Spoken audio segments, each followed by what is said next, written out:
웬 그 이후로 영성 작가로 알려진 그 롤 하이저라고 하는 그 영성 작가가 쓴 일상에 깃든 하나님의 손길이라는 그런 책에 나오는 내용인데요. 한번 들어보십시오. 어머니가 아이를 보고 오랫동안 웃으면 아이도 같이 웃기 시작할 것이다. 어머니는 아이 마음속에 있는 사랑을 깨웠고 그 사랑을 일깨우면서 인식도 일깨운 셈이다.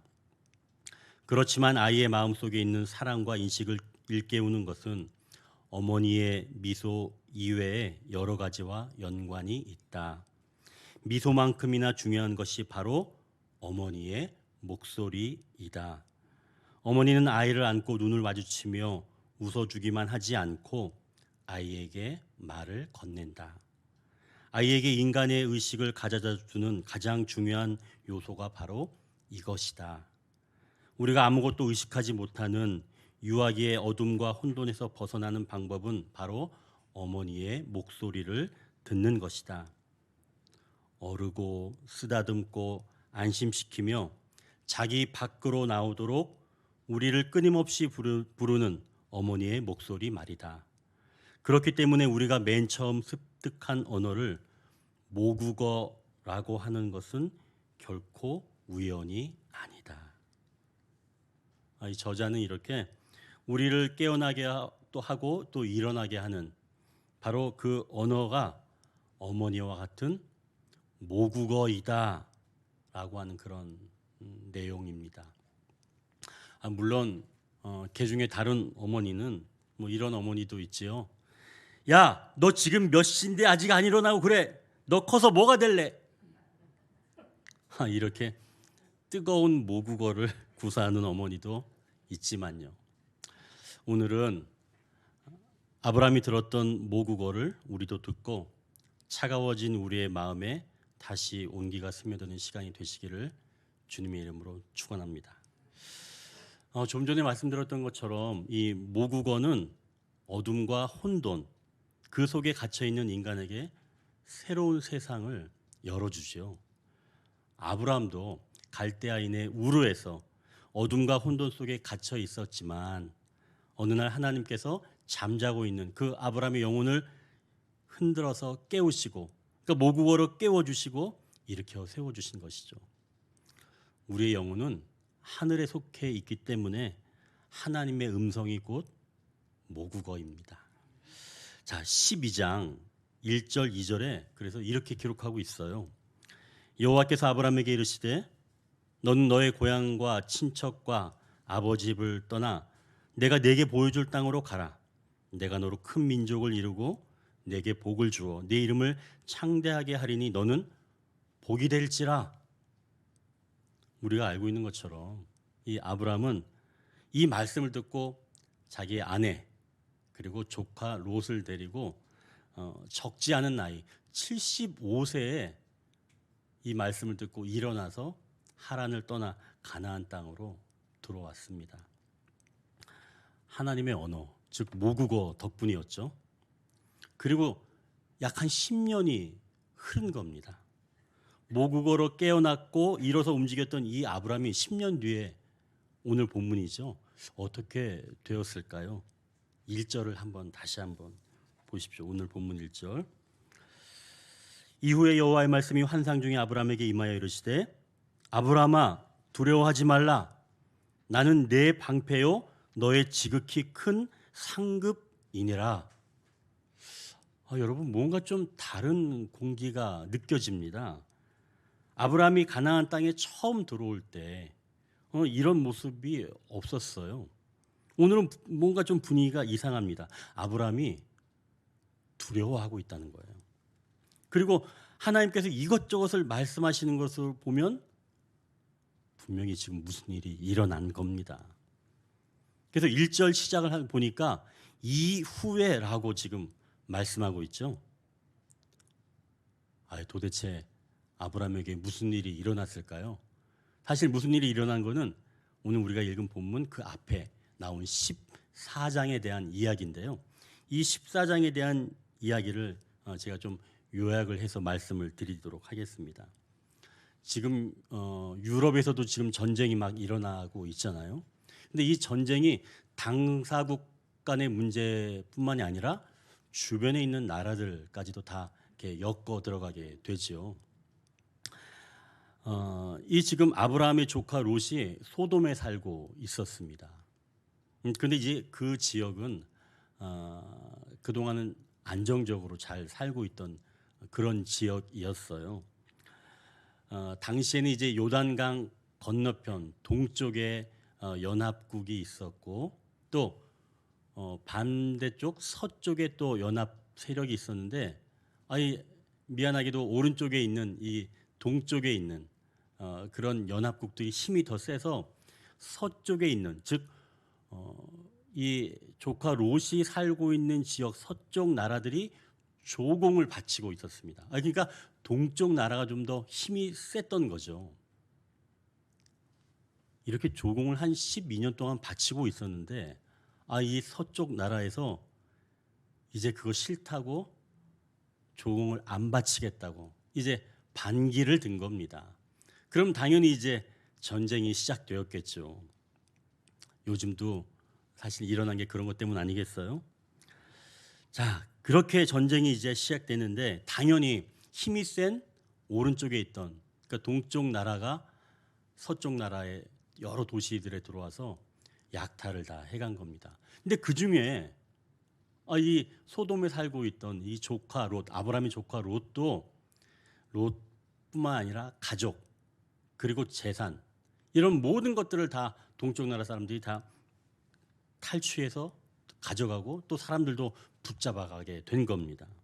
근데 이 사실을 아브라함이 알게 된 거예요. 그래서 자기 주변에 있는 그 부족 그 족장들과 연합하고 또 자기가 기르고 있던 사병 318명을 데리고 이제 막 급히 뒤쫓아간 겁니다. 그래서 붙잡았어요. 그래서 거기서 전투를 벌이고 아브라함 군대가 그 롯과 또 그 가족들 또 재산들 그리고 심지어 서쪽 나라에서 빼앗긴 그 재산 또 사람들까지 찾아서 이제 돌아오게 된 겁니다. 너무 감사한 일이죠. 일개 그 부족과 또 한 가정의 사병이 그 연합국을 상대해서 이겨냈다는 것은 대단한 일이잖아요. 근데 문제는 지금 그 다음에 일어납니다.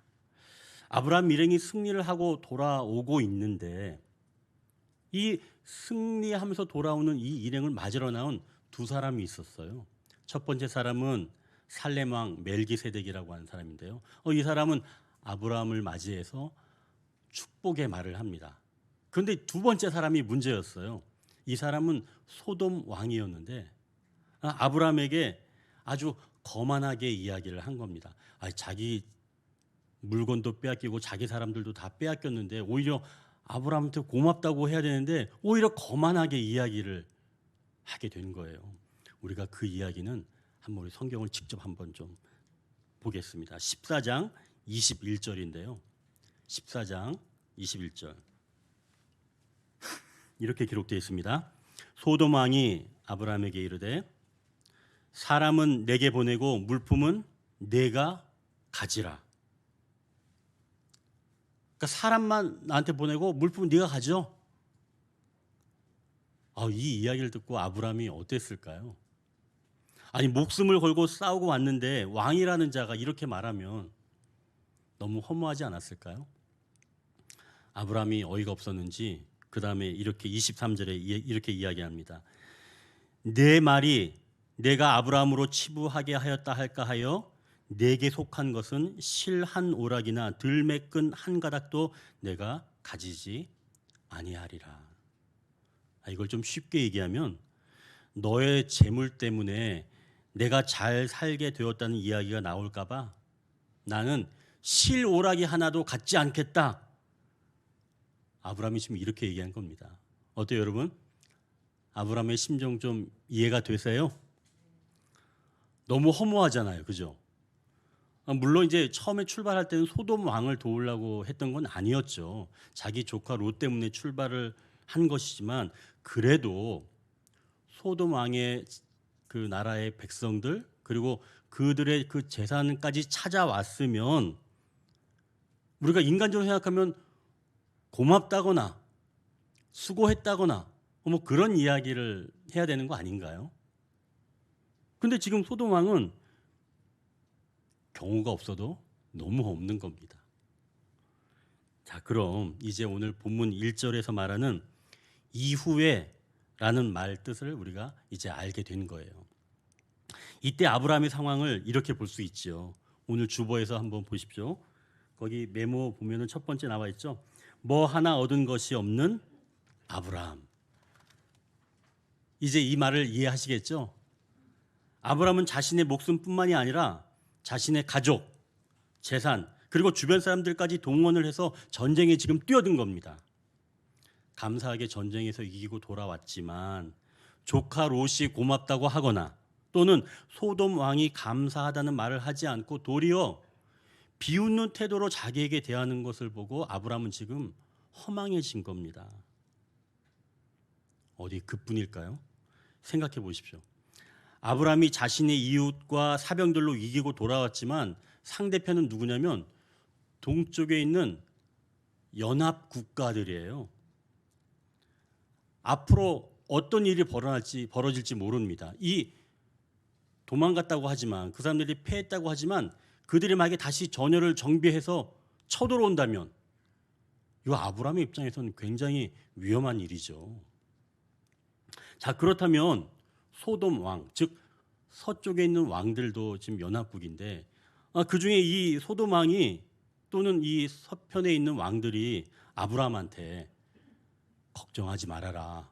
우리가 너를 지켜주겠다. 또는 너희들 힘이 센 거 보니까 우리와 같이 협력해서 그들랑 좀 같이 맞서보자. 아니 이렇게 얘기를 하는 게 맞는 거 아닌가요? 그런데 이들은 이 서편에 있는 사람들은 미안하지만 아직 아브라함이 사용하고 있는 그런 모국어를 모르는 사람들인지라 진심으로 감사하다거나 또는 위로를 할 줄 아는 그런 아브라함이 원하는 말을 할 수 없는 사람들이라는 것이죠. 그래서 여러분 아무것도 얻어진 것이 없다라고 여겨지는 그때는 그 사람들에게서 나의 모국어를 들을 수 없다라고 하는 것을 우리가 기억해야 합니다. 어머니의 따뜻한 미소에서 흘러나오는 그 아름다운 음성을 들어보지 못한 자들은 그 언어가 갖고 있는 힘을 알지 못합니다. 그러니 제대로 구사하지도 못하지요. 여러분 실제로 다른 나라 언어를 배우려고 할 때 어떻습니까? 처음부터 막 말을 할 수 있나요? 그렇지 않죠? 충분히 듣는 시간이 필요하잖아요. 먼저는 좋은 감정을 가지고 그 나라의 문화도 배우고 또 좋은 감정으로 그 언어들을 계속 들어야 합니다. 듣고 또 들어야 해요.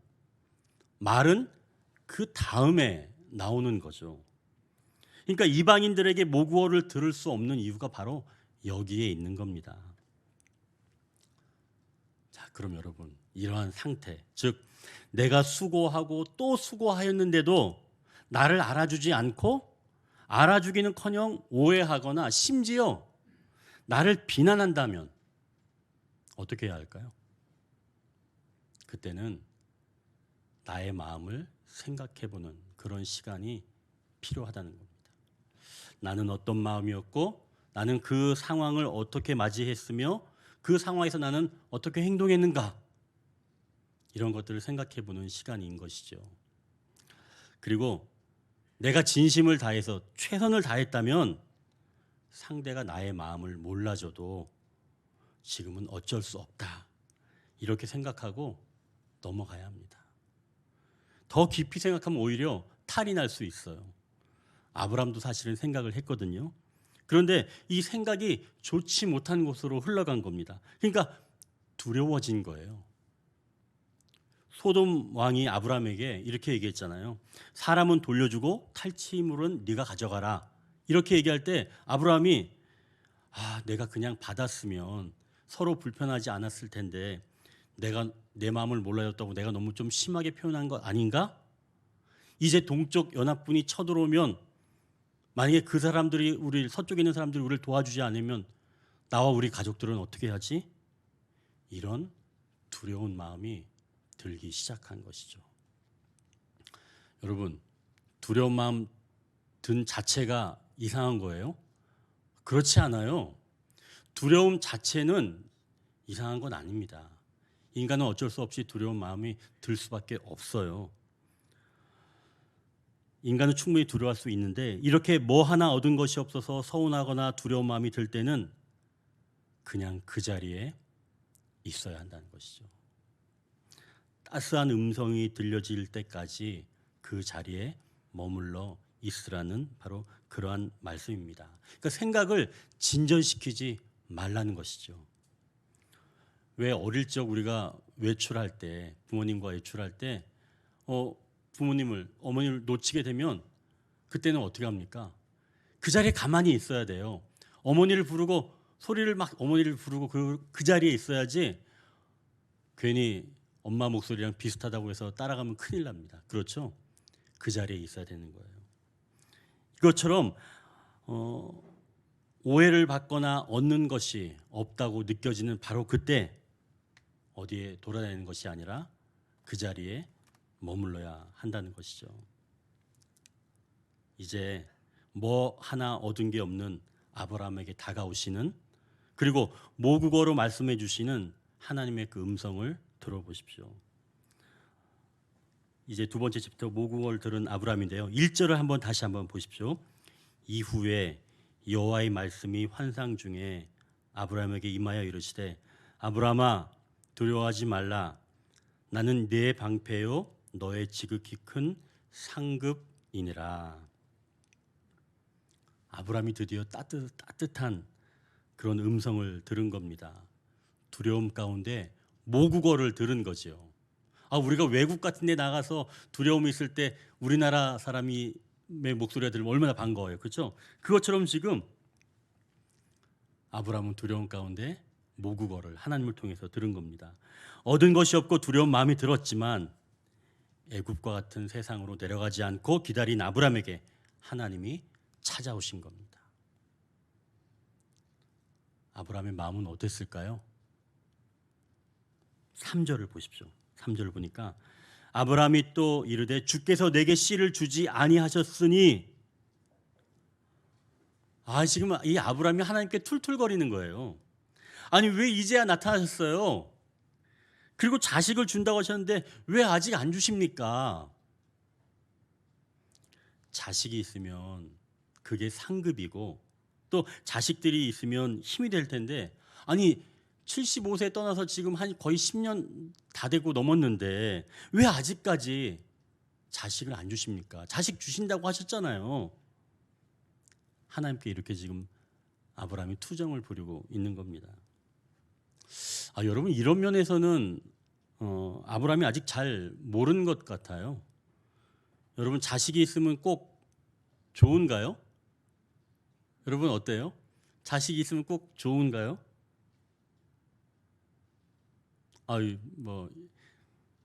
여기 청년들이 불꽃 같은 눈으로 저를 쳐다보고 있어서 자식은 좋은 거랍니다. 자, 이렇게 아브라함이 자식도 없다고 투정을 부리고 있지만, 그럼 하나님께서 야 아브라함 너 지금 이 자세가 뭐야? 왜 이렇게 버릇이 없어? 이렇게 얘기하지 않으시고 아브라함을 계속 위로해 주십니다. 여러분 15장에서 오늘 우리가 읽은 이 15장 전체를 다 읽은 건 아니지만 여기서 하나님께서 과연 아브라함에게 몇 번이나 15장에서 말씀하셨을까요? 이런 본문이 사실은 없거든요. 여러분 한번 15장 한번 봐서 하나님께서 이르시되라고 하는 그런 표현을 쓴 게 도대체 몇 번인지 한번 지금 대충이라도 한번 좀 봐보십시오. 물론 집에 가서 좀 더 자세히 봐야 되겠지만요. 자, 1절 보십시오. 1절을 보니까 거기 나오죠. 아브라함에게 임하여 이르시되 한번 말씀하셨죠. 자, 그리고 4절에 보니까 또 나옵니다. 4절에 여호와의 말씀이 그에게 임하여 이르시되 나오죠. 또 5절에 보십시오. 또 그에게 이르시되. 자, 이제 7절을 보십시오. 또 나옵니다. 또 그에게 이르시되. 9절에도 보십시오. 9절에도 보니까 여호와께서 그에게 이르시되. 계속 그래요. 또 13절 보십시오. 여호와께서 아브라함에게 이르시되. 마지막으로 18절에 언약을 세워 이르시되. 여러분, 그럼 총 몇 번일까요? 보다 한 번 더 많은 7번. 네, 7번이에요. 여러분, 총 7번. 하나님께서 이르시되라고 지금 말씀하고 계십니다. 하나님의 그 따스한 음성으로 완전 숫자인 7번 모국어로 말씀해 주신다면 여러분, 하나님 마음이 느껴지시죠? 이런 본문이 사실은 별로 없거든요.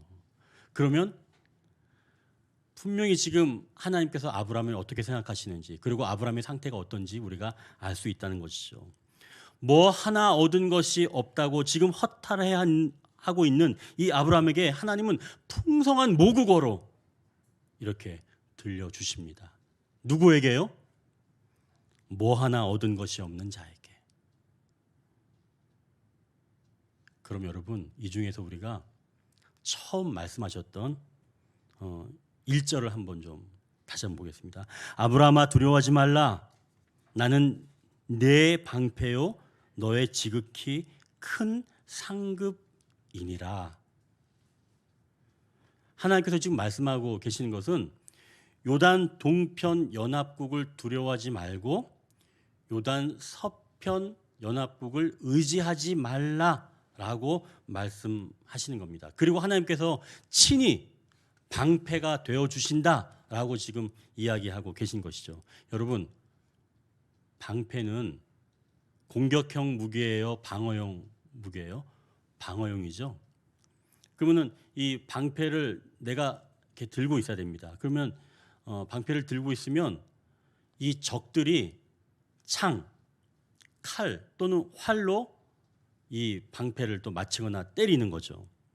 자, 그러면 그러한 공격을 막아내는 게 바로 방패입니다. 그러니까 공격을 고스란히 막아내는 게 뭐라고요? 방패인 거예요. 그러니까 사람이 공격을 당하는 게 아니라 누가 공격을 당하고 있다고요?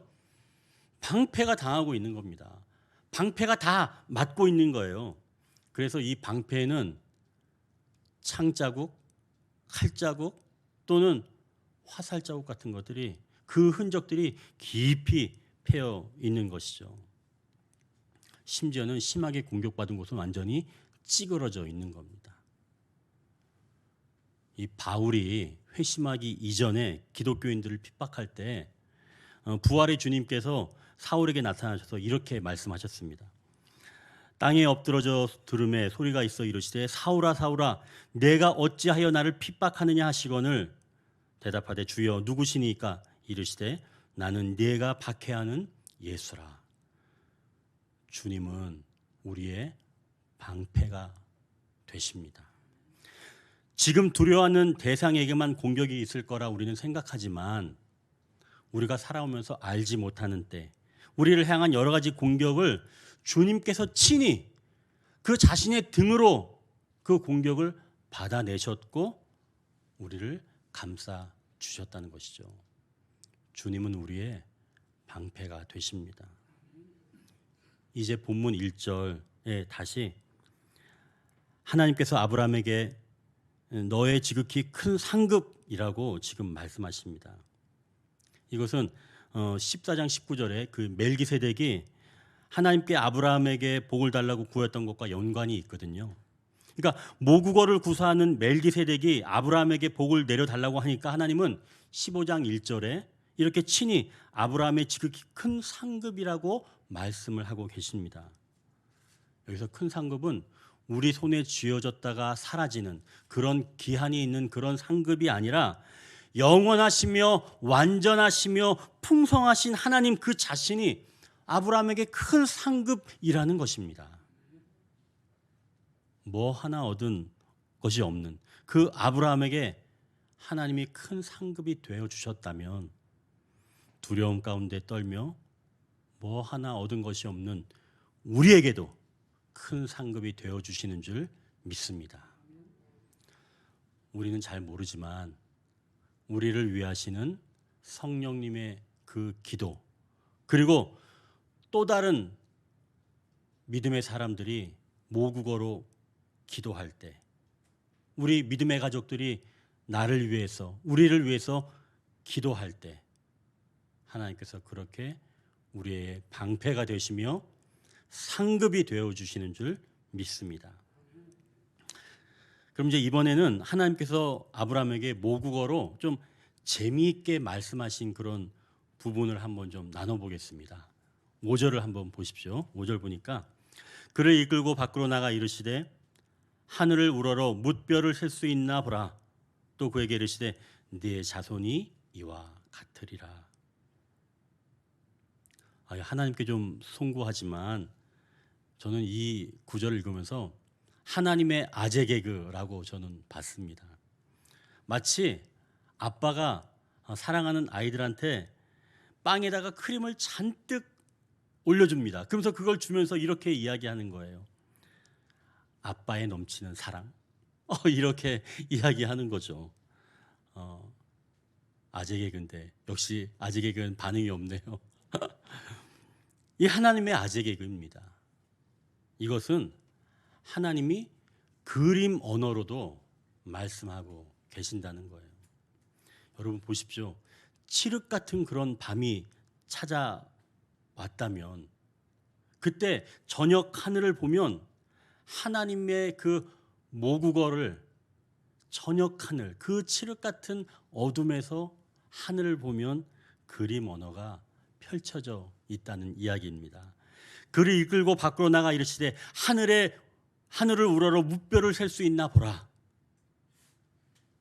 여러분, 그러면서 너의 자손들이 이와 같을 것이다. 우리가 아무것도 얻은 것이 없는 것 같은 그런 날이 왔는데, 더구나 칠흑 같은 밤이 되면 얼마나 마음이 가라앉습니까? 그런데 그때 하나님께서는 그림 언어로 하늘을 보라고 이야기하시면서 우리를 위로하고 계시는 것이죠.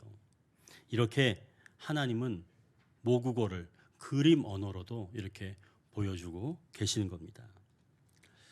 자, 이제 하나님은 이렇게 모국어를 그림 언어와 음성 언어 두 가지로 말씀하고 계시는데요. 이제 바로 아브라함의 눈으로 본 하나님과 맺은 언약식입니다. 17절, 18절을 한번 보겠습니다. 해가 져서 어두울 때에 연기 나는 화로가 보이며 타는 횃불이 쪼갠 고기 사이로 지나더라.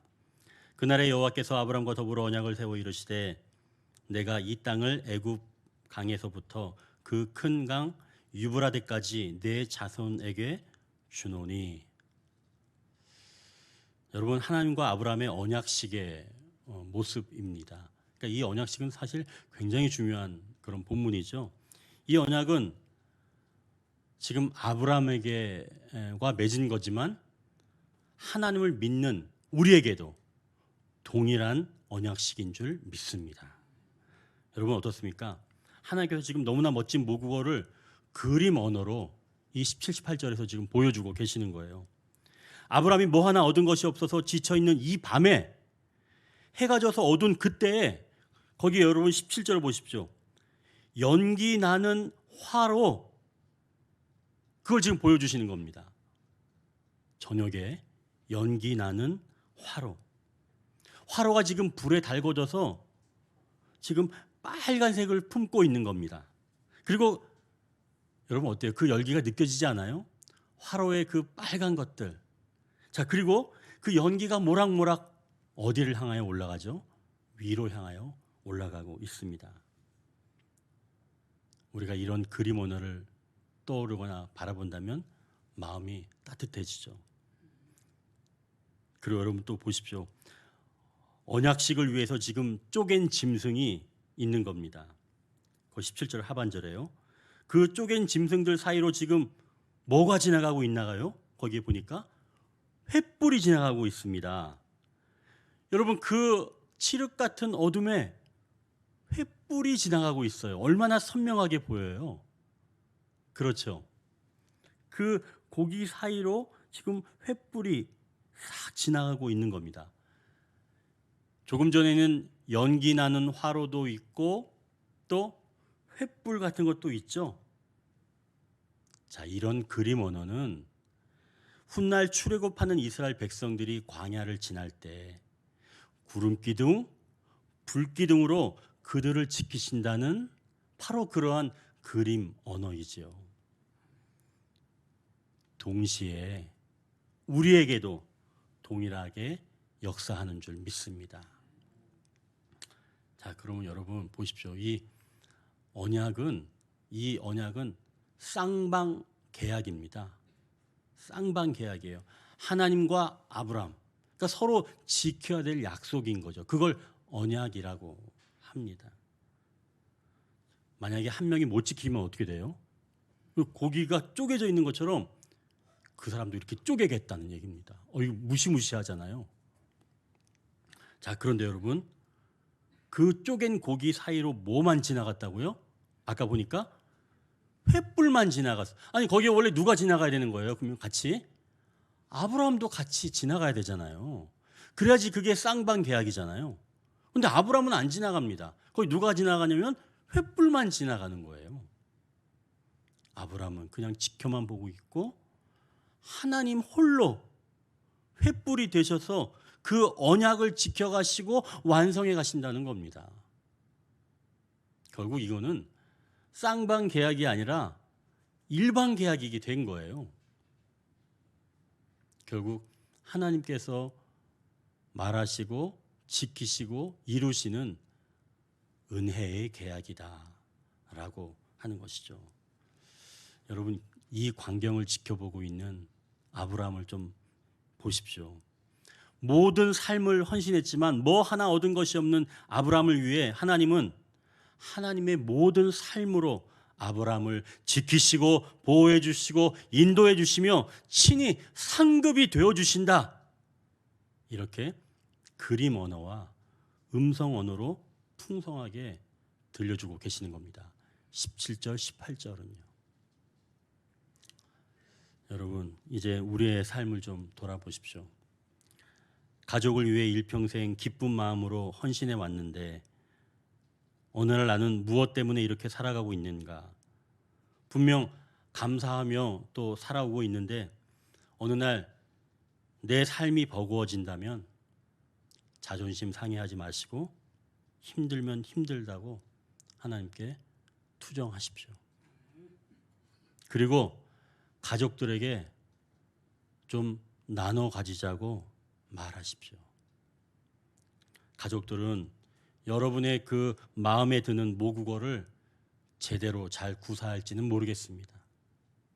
하지만 하나님은 지쳐있는 뭐 하나 얻은 것이 없어서 그렇게 낙심하고 있는 우리 성도들에게 어느새 다가오셔서 7번이나 음성 언어로 또 그림 언어로 여러분의 두렵고 허전한 마음을 채워주실 줄 믿습니다. 우리가 지금 사순절을 지나고 있습니다. 하나님께서 이 사순절 기간에 들려주시는 이런 풍성한 모국어 이것들을 전부 들으시는 저와 여러분이 되시기를 주님의 이름으로 축원합니다. 아브라함아 두려워하지 말라. 나는 네 방패요 너의 지극히 큰 상급이니라. 아멘. 기도하겠습니다.